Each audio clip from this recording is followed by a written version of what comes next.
Assalamualaikum warahmatullahi wabarakatuh. Perkenalkan nama saya Siti Nur Salsabila dengan NIM 231401035. Di sini akan mempresentasikan mengenai hak cipta untuk mata kuliah Etika Profesi oleh dosen pengampu Dr. Eng Ade Chandra STMKOM. Baik, apa itu hak cipta? Mungkin kalau dilihat dari logo yang di kiri ini, kita sudah tidak asing ya, karena sudah banyak dilihat logo ini. Logo ini yang kita kenal sebagai copyright, itulah yang disebut hak cipta. Hak cipta adalah hak eksklusif yang diberikan kepada pencipta atas karya intelektual seperti buku, musik, lukisan, tari, peta, fotografi, program komputer, dan banyak hal lainnya.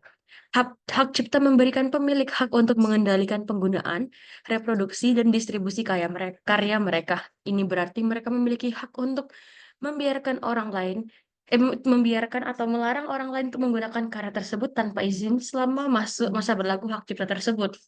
Nah, mungkin kita tahu hak cipta itu saat kita sudah mendaftarkannya, tapi sebenarnya hak cipta itu dari kita sudah memikirkan satu ide yang kita pikirkan, dan itu yang berasal dari diri kita sendiri. Kita sudah memiliki hak cipta akan ide tersebut. Namun, untuk mendapatkan perlindungan dari hukum, kita harus mendaftarkannya ke DCPL atau Direktorat Jenderal Perpajakan. Oke, sini ada contoh-contoh dari hak cipta, seperti yang di paling pertama sini ada How to Kill a Mockingbird, itu sebuah novel karya Harper's Lee. Jadi, jikalau ada orang yang mengambil konten buku itu lalu menduplikatnya, itu bisa terkena kasus hukum mengenai hak cipta. Yang berikutnya ada lagu dari Justin Bieber, Baby, sama juga jika orang menduplikat em, lagu tersebut bisa terkena kasus hak cipta. Di sini ada lukisan dari Van Gogh at The Starry Night. Jikalau ada yang mengambil atau menduplikatnya akan juga kena juga, dan di sini ada program komputer dari Adobe, ada berbagai macam em, software. Ya, oke. Mungkin yang kita tahu hanya lisensi dari copyright, tapi sini saya akan menjelaskan beberapa lisensi yang mirip. Di sini ada copyleft. Mungkin kita tanya copyright, sini sangat asing ya untuk copyleft. Copyleft di sini adalah sebuah lisensi yang memungkinkan penggunaan dan distribusi karya intelektual dengan syarat bahwa hasilnya harus juga dibagikan dengan lisensi yang sama. Copyleft digunakan untuk memastikan bahwa karya yang dihasilkan tetap dalam domain publik atau dengan lisensi yang terbuka. Contohnya dari proyek GNU. Jadi di sini kita tetap bisa menggunakan, namun sistemnya lebih ke open source. Selanjutnya ada lisensi unregistered trademark. Oke, mungkin kita tahu trademark itu yang untuk lisensi perusahaan, tapi yang hanya TM di sini unregistered, yang dimana unregistered trademark adalah tanda dagang yang tidak terdaftar secara resmi. Di sini cipta atas tanda dagang ini diperoleh setelah penggunaan jangka panjang dan ketika tanda dagang telah memperoleh reputasi yang cukup. Contohnya perusahaan Reckitt and Coleman dari Jif Lemon.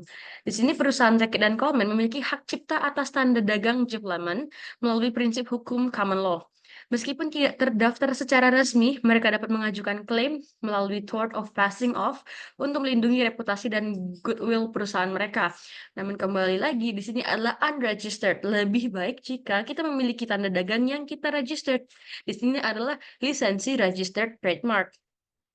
Nah, di lisensi registered trademark, di sini adalah tanda dagang yang telah terdaftar secara resmi, di mana hak cipta atas tanda dagang ini memberikan pemilik hak untuk mengendalikan penggunaan dan distribusi tanda dagang tersebut secara eksklusif. Jadi, secara simpelnya, kalau yang tadi unregistered itu kurang mendapatkan perlindungan hukum, tapi yang diregistered mendapatkan perlindungan hukum.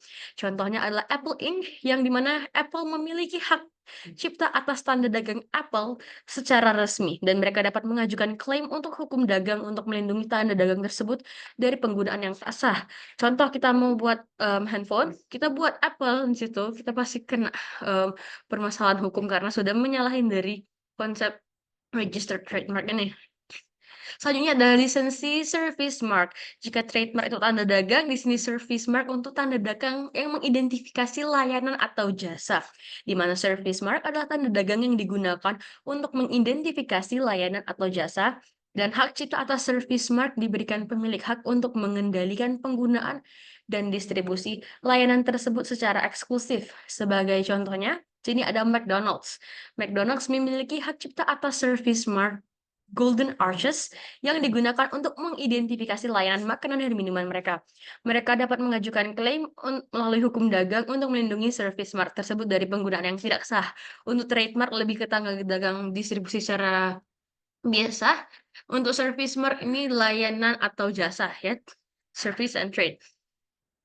Next ada sound recording copyrights. Di sini juga konsepnya sama dengan copyright atau hak cipta.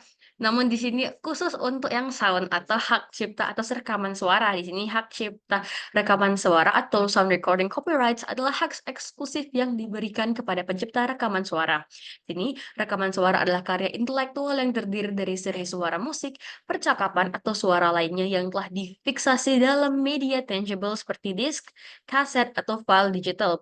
Sebagai contohnya, lagu Imagine oleh John Lennon. Meskipun hak cipta atas lagu Imagine melindungi komposisi musik, hak cipta atas rekaman itu melindungi versi recordingnya. Jadi ada perbedaan di copyright yang biasa yang bentuk C dan bentuk P. Untuk bentuk C itu hanya hak cipta atas lirik dan komposisi lagunya, sedangkan yang untuk P itu khusus untuk yang recordingnya, rekaman suaranya. Seperti contohnya juga jikalau ada nanti buku-buku yang memiliki audiobook, saat buku-buku ini memiliki audiobook dan mendapatkan lisensi P untuk sound recording copyright-nya, secara langsung mereka sudah terlindungi. Oke. Dan selanjutnya ada Creative Commons. Untuk Creative Commons ini adalah organisasi yang menyediakan lisensi terbuka untuk karya intelektual. Lisensi ini memungkinkan penggunaan dan distribusi karya intelektual dengan syarat dan yang jelas dan terbuka. Nah, mungkin kita tahu dengan logo CC ini, namun ternyata Creative Commons memiliki banyak tipe-tipenya. Seperti contohnya, ada yang C-cross itu public domain, boleh di-copy dan boleh melakukan berbagainya, tapi tidak memerlukan atribusi, jadi bebas. Untuk CC BY, itu copy and publish, memerlukan atribusi, boleh dipakai untuk commercial use, boleh dimodify dan adapt, dan mengganti lisensi. Untuk BYSA, sama namun tidak usah mengganti lisensi, tidak boleh mengganti lisensi. BYND tidak boleh memodifikasi dan adaptasinya. BYNC tidak boleh dipakai untuk commercial use. BYNCSA tidak boleh untuk commercial use ataupun mengganti lisensi, dan BYNCND tidak boleh untuk commercial use ataupun modify dan adapt. Jadi tergantung. Jadi jika lo menemukan lisensi Creative Commons ini harap diperhatikan beberapa sambungan sebelahnya karena agak berbeda. Untuk Creative Commons ini sendiri contohnya itu seperti YouTube ya, YouTube menggunakan BYSA. Oke, untuk permasalahan kasus copyright karena ini sensitif tuh seperti ada contohnya di sengketa lagu Aku Papua yang terjadi pada saat lagu tersebut dinyanyikan dalam acara pembukaan Pekan Olahraga Nasional ke-20 di Papua pada tahun 2021.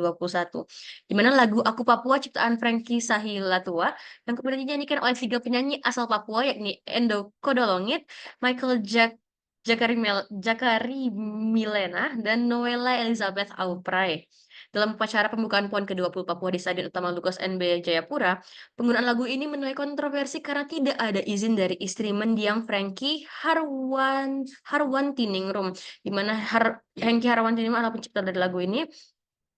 Dan penggunaan lagu Aku Papua tanpa izin dari ahli waris dianggap sebagai pelanggaran hak cipta, yang dimana Harwantiningrum kemudian mengajukan laporan dugaan pelanggaran hak kekayaan intelektual kepada Direktorat Jenderal Kekayaan Intelektual dan Kemenkumham pada 10 Oktober 2021, dan kemudian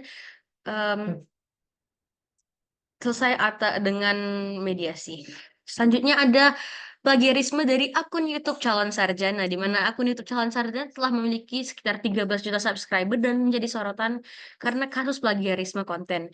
Ternyata akun YouTube calon sarjana telah hilang dari YouTube karena diketahui melakukan pelanggaran hak cipta.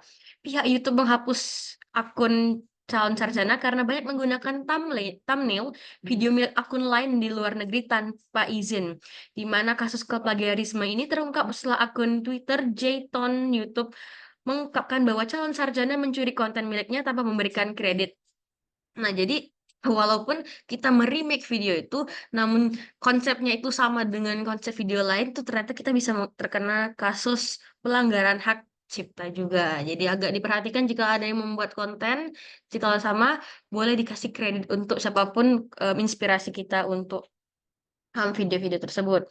Yang kemudian akhirnya calon sarjana sebagai konsekuensinya dihapuskan dari YouTube dan kehilangan 13 juta subscriber. Oke, mungkin sekian dari saya untuk penjelasan apa itu hak cipta. Untuk kedepannya mungkin pelajaran karena kadang kita menganggap bahwa hak cipta ini sepele, jikalau kita ingin mengambil ide-ide orang lain atau mengambil dari jurnal atau paper orang lain, hendaklah memberikan citasi ataupun kredit kepada orang karena secara tidak langsung kan kita mengambil ide mereka. Kita kemudian harus tetap memberikan kredit kepada mereka. Mungkin sekian dari saya. Mohon maaf jikalau ada kesalahan kata ataupun ucapan ataupun tindakan dan saya harap video ini dapat bisa mengedukasi dan inspirasi banyak orang. Terima kasih.